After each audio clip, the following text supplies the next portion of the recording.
So, to get an over-platter, I need an overhook. And I'm going to have an overhook. I don't care how you get it, it's not important for the purposes of the argument. If you have an overhook, if you're over his arm, I can get an over-platter. Having an overhook means he has a underhook. That's it. So the best way to get an overhook is? Got this. Go for underhook. Keep humble. Oh, guess what? I've got an overhook. That's like the stupidest thing, but it's so easy. You do that again. Yeah, he's postured up. He's pushed it up like that, and I go, right, get underhook. And he pummels. Oh, got an overhook. Got it. It doesn't work the other way. Like if I want an underhook, I go, oh, I'll get an overhook and he'll pummel out. Doesn't work. It does work this way. Come lead, oh, I've got it. You know. Yeah. Now, staying here forever, he won't stay here if he thinks I'm going to do something, he'll pull it out.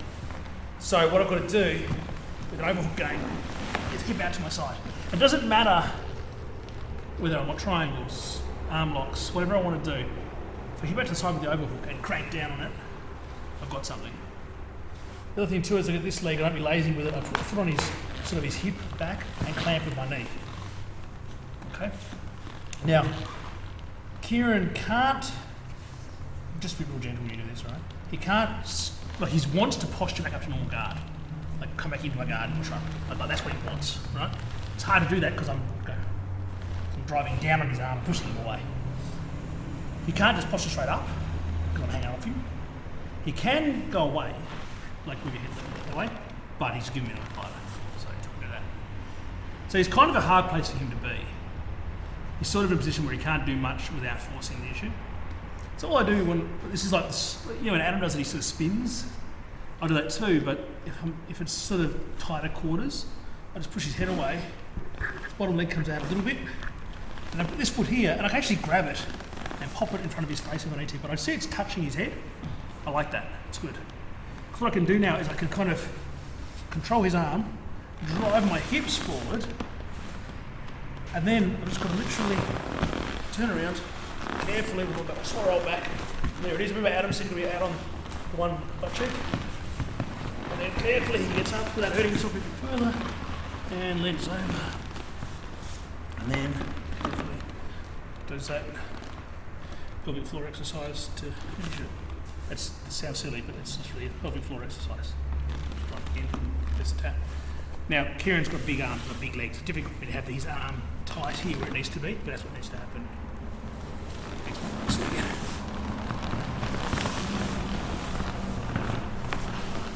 So what I really want to see here, and like, you don't have to do that sneaky entry, but if you want to, sure, underhook, hip hummels, I've got it. What I need to see is hip out, this foot on his hip, clamp down, and I can do all kinds of stuff from here. Get up, triangle, punch his skull and break my knuckles, whatever I want to do, it's all there. Give him a little shove on the head. My arm comes out, sort of hold his shoulder here. Shove, extend, foot, or you can grab your foot, put it there, then extend, it's up to you. Extend some more, use that pressure to pull this foot out, turn, keep pushing down, keep turning, because that's going to affect when he's coming. Sit up. Sorry, this is so slow and ungainly, but I'm sore. Notice Kieran's flat on his belly. He's not up on his hands and knees. So if he was going to escape by rolling, it's a lot more difficult. Ideally, this is where I want him. And then, there it is. So inside control on top. Put the base down, his arm, shoot like this. Back here. Put that arm. And I was ready to roll through for an Omo. We did that with Adam on Monday. So I'm going to work on something that's like that, but different concept. Now, what do you want in all fights? And underhook. And underhook. Remember I told you when to go? Yes. Yeah? So, what does Kieran want? Underhook. What's he going to do with it? He's going to stay, isn't he? Now, if Kieran has an underhook, I have a overhook. And now, if I have an overhook, what can I do? Over-platter, right? I'm a platter. I can over-platter anytime I've got an overhook. Are you telling me I can't? What? Huh? So, here we are. He gets the underhook. Because I've got overhook, he escapes. I step. I fall and I roll. And what I got? Blood. Now, how do I finish that? Exactly the same as the other one, because the finish is always the same. So the entries are very. This is like one of those techniques where you're like, nah, no way. So, started the class with rolls over a shoulder, didn't we? Let's do this nice and slow. Start off with side control. Keep it down to hook. This has the hip escape out. Now, the only reason in our rules of jiu-jitsu, now remember the whole game of jiu-jitsu is elbows close. The only reason that Kieran is happy to have his elbow far from his body is because he's making my elbow even further from my body. Yeah? But the risk is, all I'm going to do is I'm going to spin a little bit with this leg, bring this leg in, which allows me to step over.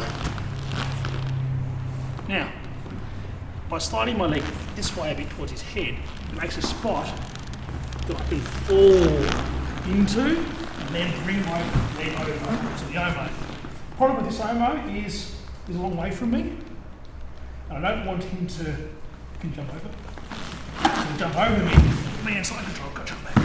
Good man. Cool. So what I do, keep that arm trapped.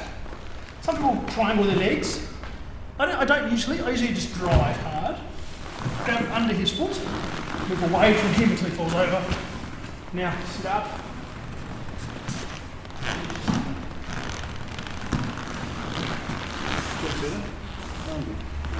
One more time.